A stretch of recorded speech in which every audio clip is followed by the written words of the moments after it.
आज के इस वीडियो में आप सभी का स्वागत है।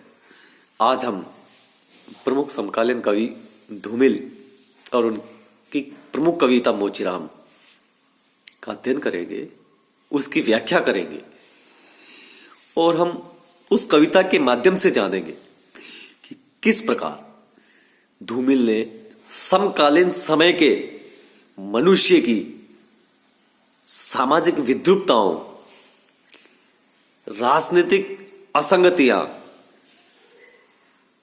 तथा बढ़ती हुई महंगाई के कारण उनकी बिगड़ी हुई आर्थिक स्थिति का किस प्रकार उनके जीवन पर दुष्प्रभाव पड़ता है। धूमिल एक प्रमुख जनवादी कवि है। उन्होंने अपनी कविताओं में ठोस यथार्थ का चित्रण किया है। उनके समय में जो वास्तविक जीवन में घटित हो रहा था, समकालीन सामाजिक राजनीतिक परिवेश था तथा किस प्रकार एक सामान्य व्यक्ति अपने जीवन में विसंगतियों को, पीड़ा को झेल रहा था, उन सबका उन्होंने यथार्थ चित्रण किया है। कवि धूमिल की कविताओं में देहातों शहर, कवि कर्म और राजनीति, आस्था और अनास्था, सामाजिकता और असामाजिकता, न्याय और अन्याय, अहिंसा और हिंसा, ईमानदारी और बेईमानी, जिजीविषा और निराशा, ये विषय प्राय उनकी कविताओं में आ गए हैं। उन्होंने इन सबका ठोस यथार्थ के साथ चित्रण किया है। समकालीन राजनीतिक सामाजिक परिवेश को उन्होंने जिस रूप में देखा, वैसा का वैसा ही उन्होंने निष्पक्षता के साथ, निडरता के साथ अपनी कविताओं में अभिव्यक्त कर दिया है। उन्होंने अपनी जो प्रसिद्ध कविता है मोचीराम, उसके माध्यम से व्यक्ति की उन भंगिमाओं और स्थितियों का उद्घाटन किया है जो आज का मनुष्य झेल रहा है। मोचीराम के माध्यम से मनुष्य और उसके व्यक्तित्व की पहचान हमारे सामने धूमिल ने प्रकट की है। यह एक प्रतीकात्मक और बिंबात्मक कविता है। कवि ने इस कविता में यह भी बताया है कि बढ़ती हुई महंगाई के कारण मनुष्य की स्थिति किस प्रकार प्रभावित हुई है। मोचीराम कविता में लिखते हैं धूमिल कि रामपी से हुटी हुई आंखों ने मुझे क्षण भर टटोला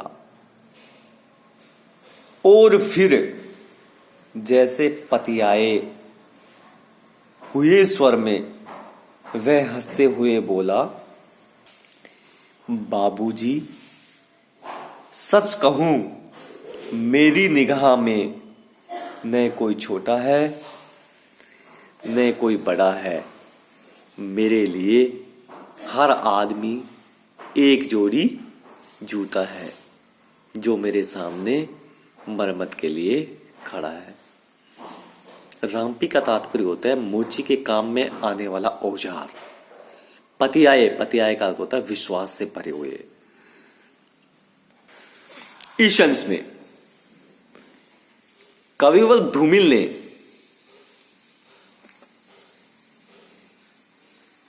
प्रतीकों का और बिंबों का सहारा लेते हुए मोची के माध्यम से आज के मनुष्य की स्थितियों और भंगिमाओं का उद्घाटन व्यंग्यात्मक शिल्प में किया है। इस अंश में धूमिल मोचीराम के माध्यम से मनुष्य और उसके व्यक्तित्व की पहचान बता रहा है। कविवल धूमिल कह रहे हैं कि मोची रापी से मरम्मत कर रहा था और जैसे ही ग्राहक उनके वहां पहुंचता है तो उस ग्राहक के आगमन के लिए थोड़ी देर के लिए अपनी निगाहों को ऊपर करके उठा करके मोचीराम ने मुझे देखा। कविवल धूमिल का कहने का तात्पर्य यह है, कहने का संकेत यह है कि मोची ने सामने खड़े हुए व्यक्ति अर्थात व्यक्ति कवि थे, कवि को देखा, निहारा। कवि कह रहा है कि उसके देखने की इस प्रक्रिया में उसने अपनी गहरी और तीखी नजर से टटोला, परखा और एक विश्वास के साथ, एक दृढ़ता के साथ उन्होंने बोला, हंसते हुए बोला और कहा कि मेरे सामने ना कोई छोटा है ना कोई बड़ा है। क्योंकि ये जिज्ञासा कवि बता रहा है कि मेरे मन में उठ रही थी और इसी जिज्ञासा को शांत करते हुए उन्होंने कहा कि मेरे सामने सब समान है, ना तो कोई छोटा है ना कोई बड़ा है। हम मोचियों के पास जो जूते मरम्मत के लिए आते हैं उसमें छोटे बड़े का कोई मतलब नहीं है, छोटे बड़े की कोई पहचान नहीं होती है, क्योंकि वो जूते होते हैं। वे चाहे छोटे आदमी के हो, चाहे बड़े आदमी के हो, चाहे गरीब के हो या फिर अमीर के हो, वे जूते ही हैं। इसलिए मेरे पास जो भी जूते आते हैं उनमें किसी भी प्रकार का कोई भेद नहीं है। कहने का भाव यह है कि मोचीराम अपने सामने खड़े हुए प्रत्येक व्यक्ति को एक जोड़ी जूते के समान ही मानते हैं। आगे कवि लिखते हैं कि वही अनुभव करता है कि जो व्यक्ति जूते की या जूतों की मरम्मत करवाने के लिए आए हैं वो व्यक्ति भी किसी ना किसी जूते के समान ही है, जूते से कम नहीं है। संकेत यह है, प्रतीक यह है कि जिस प्रकार जूता व्यक्ति के पैरों की सुरक्षा करता है उसी प्रकार व्यक्ति जूतों की सुरक्षा कराता हुआ एक प्रकार से अपने पैरों की इज्जत की सुरक्षा करता है, अपने पैरों की इज्जत की देखभाल करता है, उसके प्रति वो सावधान रहता है, उसके प्रति वो सतर्क रहता है। तो इस कविता के माध्यम से धूमिल ये स्पष्ट करना चाहता है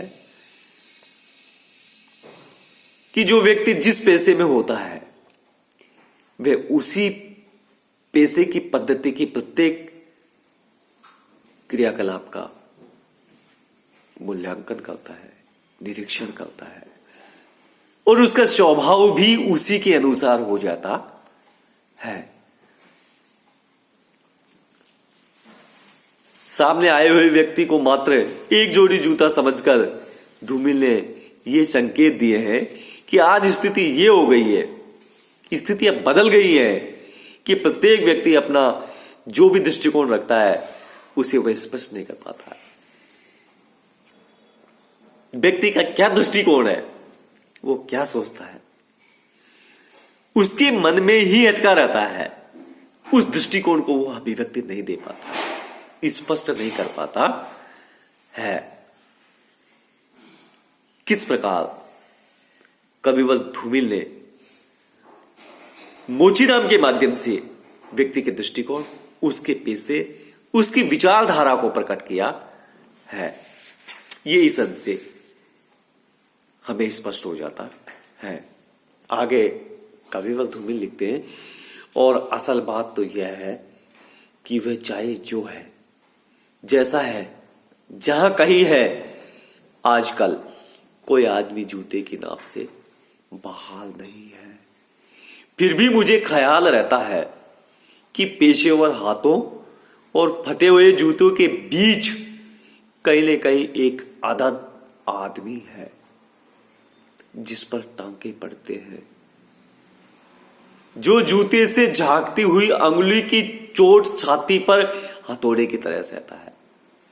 देखिए,